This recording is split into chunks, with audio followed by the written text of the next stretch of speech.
हर इंसान की जिंदगी में एक सपना होता है, आर्थिक रूप से सफल बनने का, अपने और अपने परिवार के लिए एक बेहतर जीवन बनाने का।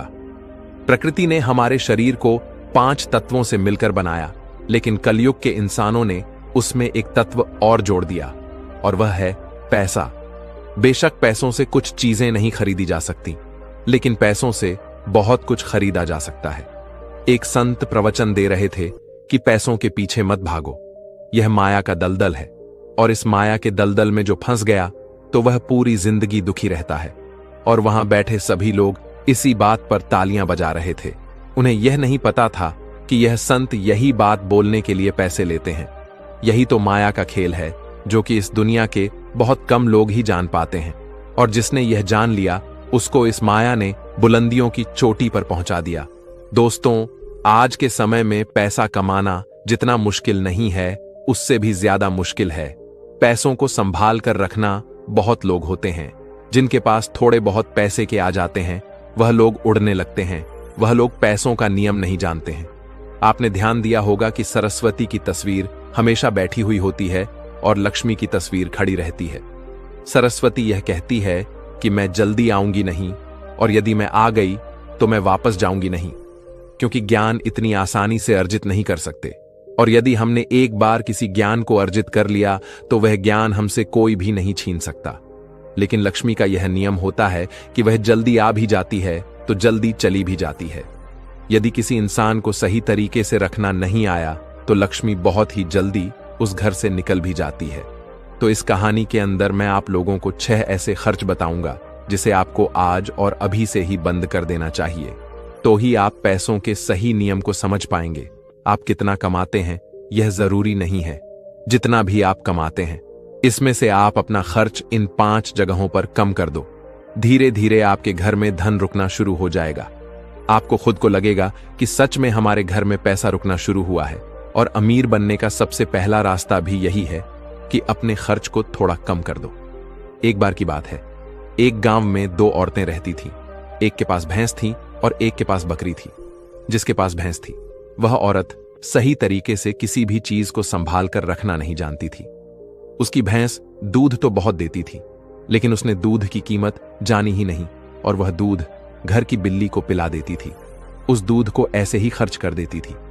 दूध को सही तरीके से उपयोग में कैसे लिया जाता है वह औरत नहीं जानती थी।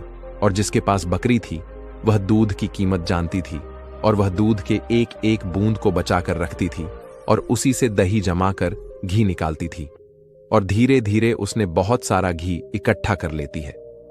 अब जिसके पास भैंस थी उसने दूध की अहमियत कभी जानी ही नहीं थी। उसने कभी भी दूध से घी निकालने के बारे में सोचा ही नहीं था। फिर एक दिन उसके घर में कुछ मेहमान आ जाते हैं, और मेहमानों को रूखी रोटी तो नहीं खिलाई जा सकती। यह तो आप हम सभी जानते हैं। तो इसीलिए वह औरत उस औरत के पास जाती है जिसके पास बकरी थी। उस औरत के पास से 1 पाव घी लेकर आती है। वह औरत यह कहकर घी लाती है कि मैं जल्द ही अपनी भैंस का दूध निकालकर घी निकालूंगी तो मैं तुम्हें तुम्हारा 1 पाव घी वापस कर दूंगी। और बकरी रखने वाली औरत उसको 1 पाव घी दे देती है उधार के तौर पर, और फिर वह औरत अपने मेहमानों को खाना खिला देती है। उसके बाद बहुत दिन निकल जाते हैं, लेकिन वह भैंस रखने वाली औरत उसको घी वापस नहीं करती। एक दिन फिर बकरी रखने वाली औरत भैंस रखने वाली औरत के पास जाती है और कहती है कि मैं तुम्हें 1 पाव घी दी थी तो मैं वह घी वापस लेने आई हूं। यह सुनकर वह औरत कहती है, कौन सा घी? तू भला मुझे घी कैसे दे सकती है? मेरे पास तो भैंस है और तेरे पास तो बकरी है, और मैं भला तुझसे घी उधार क्यों मांगूंगी? मेरे पास तो इतनी बड़ी भैंस है और उसका तो बहुत सारा दूध भी होता है। मैं तो उससे ही घी निकाल लूंगी। मैं भला तुझसे उधार घी क्यों लूंगी? यह कहकर वह घी देने से मना कर देती है, और बकरी रखने वाली औरत वापस आ जाती है। उसको यह पता था कि कोई भी अब मेरी बात का विश्वास नहीं करेगा, क्योंकि उसके पास भैंस है। लेकिन फिर भी उसने कई लोगों से बोली, और इस बात को कोई मानने को तैयार नहीं था। सबका जवाब एक सा था कि भला भैंस रखने वाली औरत बकरी रखने वाली औरत से घी क्यों लेगी? यह बात कोई भी मानने को तैयार नहीं था। उसी गांव से बाहर कुछ दूर पर एक गुरु रहते थे, और फिर वह बकरी रखने वाली औरत उस गुरु के पास जाती है और उन्हें अपनी सारी समस्याएं बताती है। उसके बाद उस गुरु ने भैंस रखने वाली औरत को बुलाते हैं और फिर वह औरत भी उस गुरु के पास आ जाती है और वह भी अपनी बात बताते हुए कहती है कि गुरुदेव यह झूठ बोल रही है, मेरे पास तो भैंस है और भला मैं इससे घी क्यों लूंगी। अब उस गुरु को इसका फैसला करना था कि क्या सच में भैंस रखने वाली औरत बकरी रखने वाली औरत से घी उधार ली है या नहीं ली, क्योंकि बकरी का तो दूध बहुत कम होता है और भैंस का तो बहुत ज्यादा होता है। तो क्या जरूरत पड़ गई कि एक भैंस वाली को बकरी वाली से घी उधार लेना पड़ा। अब गुरु बहुत देर तक सोचते रहे और उसके बाद दोनों औरतों को अपने पास बुलाकर एक एक लोटा पानी देते हुए कहते हैं कि यह पानी लेकर जाओ और दोनों ही अच्छे से हाथ पैर धोकर आओ। अब एक लोटा पानी को देखकर भैंस रखने वाली औरत कहती है कि गुरुदेव सिर्फ एक लोटा पानी से हाथ पैर कैसे धो पाऊंगी। लेकिन बकरी रखने वाली औरत उस लोटे को लेकर चली जाती है और वह अच्छे से अपने हाथ पैर मुंह धोती है और उसके बाद भी वह लोटे के अंदर थोड़ा सा पानी बचा भी लाती है और वापस गुरु के पास आ जाती है। लेकिन वह भैंस रखने वाली औरत वह लौट लेकर जाती है और उसने तो सिर्फ अपना मुंह धोया और उस टे को खाली करके वापस ले आती है। जैसे ही वापस लाकर दोनों लौटा रखा जाता है, तभी वह गुरु कहते हैं कि भैंस रखने वाली औरत ने बकरी रखने वाली औरत से घी ली थी और उसे घी वापस करना चाहिए।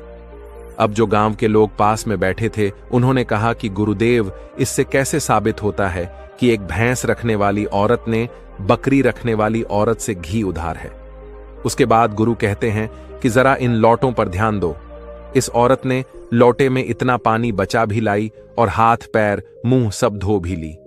यह होती है किसी भी चीज की कीमत को समझना। और दूसरी औरत ने सिर्फ मुंह धुलकर ही लौटे का सारा पानी खत्म कर दी, क्योंकि उसको इस पानी की कीमत नहीं पता थी। और जिस चीज की हमें कोई कदर नहीं होती, वह भले ही हमारे पास कितनी भी हो, वह नष्ट हो ही जाती है, वह खत्म हो ही जाती है। और यदि हमारे पास कोई भी चीज कम है और यदि हम उसको सही तरीके से इस्तेमाल में लेते हैं और उसकी कीमत को जानते हैं, तो जरूर उससे हम फायदा उठा सकते हैं। जैसे कि बकरी रखने वाली औरत ने थोड़ा थोड़ा दूध बचाकर उससे मक्खन निकाली और उससे घी बनाया, और भैंस रखने वाली औरत को दूध की कदर नहीं थी, इसीलिए इतना दूध होने के बावजूद भी उसके घर में मेहमानों के लिए घी नहीं था। यह बात सत्य है। उसके बाद भैंस रखने वाली औरत उस गुरु के चरणों में गिर पड़ती है और कहती है, महाराज मुझे क्षमा कर दीजिए, मैं अभी घर जाकर इसको एक पांव घी वापस दे दूंगी। उसके बाद वह गुरु कहते कि बूंद बूंद से घड़ा भरता है। हमारे पूर्वज ने यह कहावत यूं ही नहीं बनाई। हमारी छोटी छोटी बचत हमारे भविष्य में एक बड़ा लाभ बनकर हमें मिलती है, और यह बात बहुत ही कम लोग जान पाते हैं। और यही बात हमारे घर में लक्ष्मी पर भी लागू होती है। यदि हम लक्ष्मी को थोड़ा थोड़ा करके बचाएंगे तो वही लक्ष्मी हमें भविष्य में एक बड़ा लाभ बनकर मिलेगी। दोस्तों, कहानी तो आपको समझ में आ गई होगी। तो आइए अब जानते हैं वह 6 खर्चों के बारे में जो हमें आज से ही बंद कर देनी चाहिए। सबसे पहला खर्च है दिखावे का खर्च। आपके पड़ोस में किसी ने बड़ी कार ले ली तो अब आपके मन में जलन होने लगी है कि मुझे भी जल्द ही कार लेनी है, और यही दिखावे का खर्च आपको पूरी बना के रखता है। दोस्तों, हम में से ऐसे बहुत से लोग होते हैं जो सिर्फ दिखावे के चक्कर में ही बहुत सा ऐसा सामान उठा लाते हैं जिससे कि दूसरों के सामने सिर्फ अपना रुतबा बढ़ाने के लिए गाड़ी ले लेना, महंगे जेवर ले लेना, महंगे मोबाइल ले लेना, या फिर कोई ऐसी महंगी चीज खरीद लेना जिसकी हमें हमारी जिंदगी में कोई जरूरत भी नहीं होती। और जब उन्हें कोई समझाता है तो वह कहते हैं हम किसी से कम हैं। क्या वह लोग यह नहीं समझते कि इससे हमारा सिर्फ नुकसान होता है, ना कि कुछ फायदा? यदि आपको सच में अमेरिक रास्ते पर चलना है तो यह सारे खर्च सबसे पहले आपको बंद करना होगा और वही पैसा कहीं इन्वेस्ट करना सीखना होगा। मैं यह नहीं कहता कि आप अपने शौक ना पूरे करें। मेरे कहने का मतलब यह है कि जिस चीज की आपको जरूरत है बस आप वही लो। किसी को देखकर कोई सामान बिल्कुल ना लो। दूसरी बात है स्कीमों से दूर रहना। अपने सामान की बिक्री बढ़ाने के लिए अलग अलग ब्रांड की जो कंपनियां होती हैं वह लुभाने की स्कीम लाती है, लेकिन यह उनकी मार्केटिंग करने की रणनीति होती है जो हम लोग समझ नहीं पाते। और बहुत सारे लोग अलग अलग स्कीम के चक्कर में आकर वह चीज भी खरीद लेते हैं जिसकी उन्हें बिल्कुल जरूरत भी नहीं होती। यदि हम मार्केट में जाते हैं और हमें पता चलता है कि 50% के डिस्काउंट के अंदर घड़ी मिल रही है, बल्कि हमारे पास तो 2-4 घड़ी घर में पड़ी हुई है, लेकिन फिर भी हम उस घड़ी को खरीद लाते हैं। हम लोग यह नहीं समझते कि सब मार्केटिंग करने की रणनीति होती है। इससे हमें फायदा नहीं होता, बल्कि कंपनी को ही फायदा होता है। इसीलिए ऐसे शौक कभी ना पालें, क्योंकि यही गरीब होने का सबसे बड़ा कारण होता है। क्योंकि जिस चीज की हमें जरूरत भी नहीं है और उसी चीज में हम लक्ष्मी को खर्च कर देंगे, तो उससे हमारे घर की लक्ष्मी नाराज हो जाती है और फिर धीरे धीरे हमारे घर से निकलने लगती है। तीसरा खर्च है कर्ज।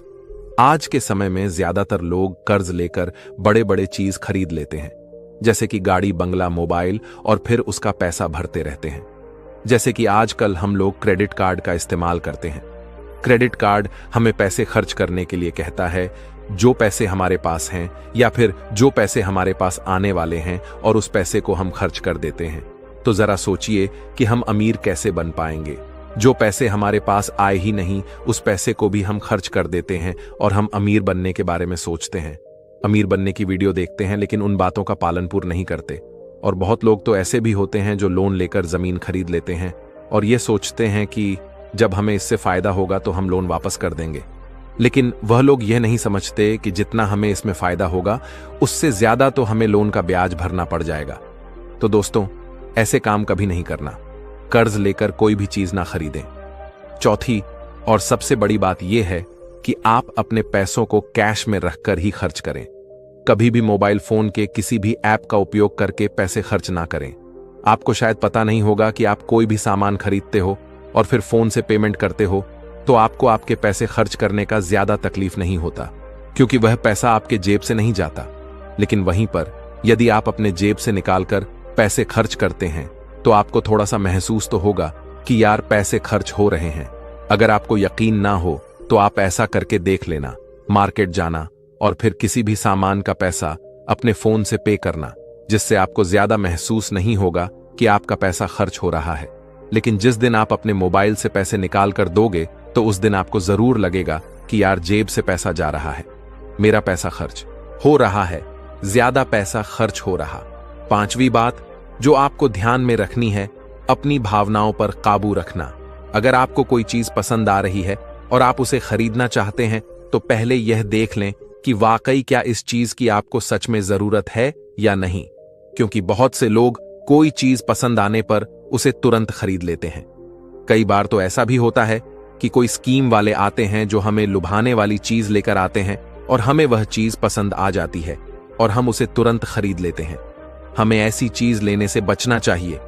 हमें ऐसी चीज नहीं लेनी चाहिए, बल्कि हमें सिर्फ ऐसी चीज ही लेनी चाहिए जिसकी हमें जरूरत है।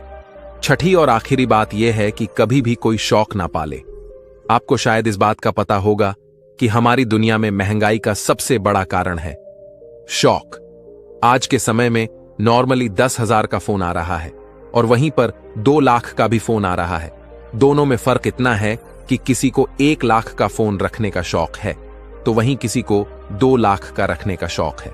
हां, वहां पर आदमी की अमीरी भी दर्शाती है, क्योंकि अमीर आदमी बड़ा फोन रखेगा तो लगेगा कि वह अमीर है, तो यह शौक ही तो हूं शौक है, तभी तो उसने महंगा फोन रखा। इसीलिए सबसे बड़ी महंगाई का कारण होता है शौक, और किसी चीज की महंगाई नहीं है। और इसीलिए लोग समय समय पर शौक वाली चीजें बनाते रहते हैं, अच्छी अच्छी चीजें बनाकर हमें लुभाने के लिए लेकर आते रहते हैं, ताकि हमें वह चीज पसंद आ जाए और हम उसे तुरंत खरीद लें। क्योंकि उन्हें पता है कि ना ही लोग अपना शौक खत्म करेंगे और ना ही उनका मार्केटिंग बंद होगा। तो इसीलिए अपने शौक पर काबू रखें, जितना हो सके कम शौक करें, क्योंकि शौक करने से हमारी जिंदगी नहीं चलेगी, बल्कि मेहनत करने से और पैसे को अपने पास सेव करने से ही जिंदगी चलेगी। क्योंकि आज के समय में पैसा ही सब कुछ है। भले आज के समय में हमसे लोग कितना भी यह बात कहते हो कि पैसा ही सब कुछ नहीं होता, लेकिन यदि उनकी जिंदगी में सही तरीके से ध्यान रखकर देखा जाए तो उनके लिए पैसा ही सब कुछ होता है। वह पैसों के लिए ही इधर उधर भाग रहे हैं और हमें कहते हैं कि पैसों के पीछे मत भागो। तो दोस्तों, इस वीडियो में कुछ फजूल खर्च बताने की कोशिश की है हमने, ताकि उन खर्चों को आपको कंट्रोल करना चाहिए, ताकि आपके पास पैसा और जरूरत के समय वह पैसा आपके काम आ सके। और वह पैसा जब जरूरत के समय हमारे काम आता है तो हमारे दिल को जो शांति मिलती है वह सच में बहुत ही अद्भुत शांति होती है।